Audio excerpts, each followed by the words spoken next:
Yo, what's going on? It's your man Diamond K. Of course, High Roller Records, ONFIRE-TV, Radio on Fire. And I wanted to take a few minutes just to acknowledge an award that I recently received. Of course, anytime you get recognition, trophies, certificates, awards, it is a humbling thing.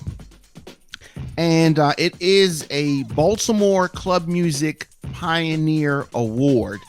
And here it is right here. Let me read that. It says that Baltimore Club Music Pioneer Award presented to Dwayne Williams, Diamond K, for your innovation and significant contribution to the Baltimore club music culture. And it is awarded in the year 2023. And so this presentation happened at the AFRAM Festival in Baltimore at Druid Hill Park in June of 2023.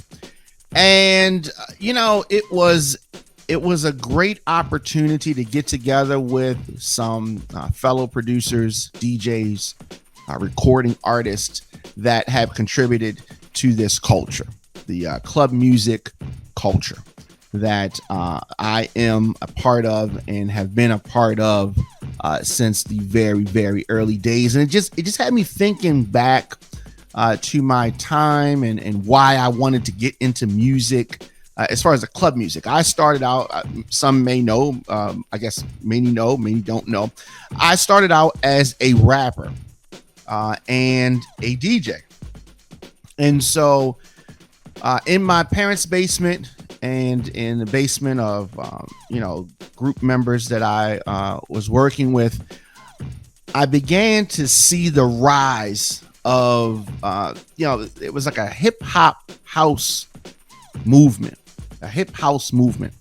And based out of places other than Baltimore.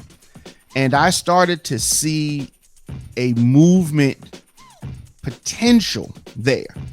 Records like Doo-Doo Brown by Frank Ski, Two Hype Brothers and a Dog, and It's Hot in This Mother by DJ Kenny B, Booty Mission by the Underground Track Team, which was the precursor to Unruly. So, Scotty B and Sean Caesar.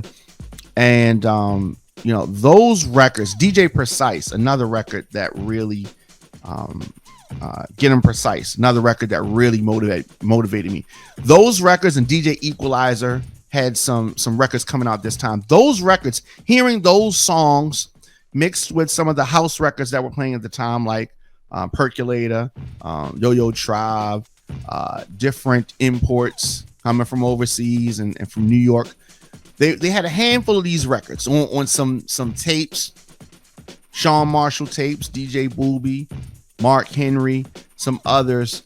And I started hearing those, going to clubs, Paradox, DJ Roy Braxton playing there, and a lot of other guys. But as I started to hear some of those songs and I really got into it, I realized that I needed to make records like that, because I was trying to make hip hop records.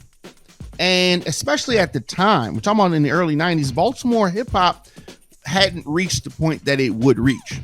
And so I thought that the easiest way to get recognized was to make these songs that I was listening to. So to make songs like that.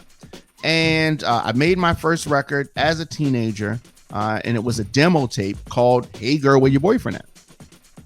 And I sent that to Frank Ski, and Frank Ski liked it, saw potential in it, reached out to me. We re-recorded it in a studio, and my label, my partner at the time, named Rob, was with me and very instrumental in making that. The demo was recorded at his house, and he was involved in that. But understand this: we were a hip hop group, and this club record was just supposed to be a one-time thing. And we went into the studio with Frank Ski, and I met Reggie Reg, met Big Tony, Miss Tony there. and Frank Ski. And of course, there was an engineer there, and so we did some background vocals on a remix to Pull Your Guns Out. So me, Rob, Frank, Reggie Reg was saying "pow pow" on this remix to Pull Your Guns Out. And then Reggie did a record called Welcome to Baltimore. And we were like, go Reggie. And he's shouting out different places and clubs. And we're doing backgrounds on that. And then I did my song Over. Hey girl, where your boyfriend at? We did that. And Frank went to add some girls to the record later on. I initially had 3 verses on this song. Structured it like a traditional rap song. It's just was faster. The beat was faster. And he ended up taking out my second verse and putting a girl in the middle, which really was the catapulting of the record. And he added this little noise to it. And it was a lot of times, and I've worked with artists who don't understand what a producer does, right? And some people think that a producer just makes the beat and that's it. It's not that. That's one small part. You can have a beat maker who's not a producer. A producer arranges things, brings things together. So yes, Rob and I recorded this demo in the house. It was the beat that everyone heard that you went on to hear from Hey Girl, Where Your Boyfriend At. The hook was there. My raps was there. Everything that you heard, with the exception of the girl that was on the song and Frank's little scat in the beginning of the record. For those that look it up, just look up Diamond K, Where Your Boyfriend At, or Hey Girl, Where Your Boyfriend At. And he brought all those things together. And that's what made the record. And so, I went on to produce other records and, introduce a lot of different artists and work with a lot of different artists and make my own stuff. And I have a writing credit on Drake's album and done stuff with HBO and, just a lot of different things. And DJ'd, a lot of different places outside of Baltimore, in Baltimore and beyond, and had my music streamed millions of times. But the thing is that you always want to get recognized at home, and I've gotten radio play and been on big stages here in Baltimore and a lot of different things. But it feels really good when you can get recognized and get recognition at home. You can see that there's Baltimore Club Music Pioneer Award, and yes, I have been around making club records since the early 90s as a teenager, and feels good now to get some of this recognition. And I was talking about my friend Rob, who I started making music with, and he thought that the club music was going to be a one-time song, one-time thing. And we parted ways because as I started making club records and I got bit by the Baltimore club music bug, I didn't want to do anything else. I didn't want to make the hip hop records. I wanted to make Baltimore club records. He wanted to go in another direction. So we parted ways right before Are You the Bomb was released in 1995. And so, he said I was selling out making Baltimore club music.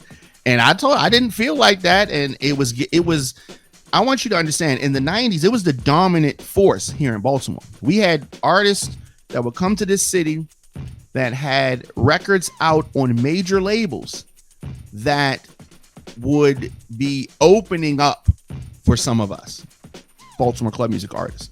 The music was played so much in the club. I would say 65% of the music that you heard in the evening was Baltimore club music. And that was over some of the other hip. We played hip hop for like 30, 45 minutes, and then we right back to Baltimore club music. So it was a different time, but that's how dominating the music was. I got stories for days. I could talk about this for days and days, but this is about the Baltimore Club Music Pioneer Award. You can see it right here. And there's some other guys that were recognized as well. I definitely have to shout out Frank Ski for believing in me and signing me to my first record deal, giving me my shot. DJ Kenny B and DJ Equalizer for embracing me and bringing me into the record store in Westview Mall, which really helped my career grow and and beyond. And so many DJs over the years that have played my music, party promoters that have booked me, and recording artists who I've worked with. I just want to shout out everybody with regards to this and the part that they played in my career, and the part that I've played in others' careers, and the part that I play in the overall success of Baltimore club music. So thank you. And this is your man Diamond K, of course, High Roller Records, Radio on Fire, ONFIRE-TV, and of course at the Diamond K Show.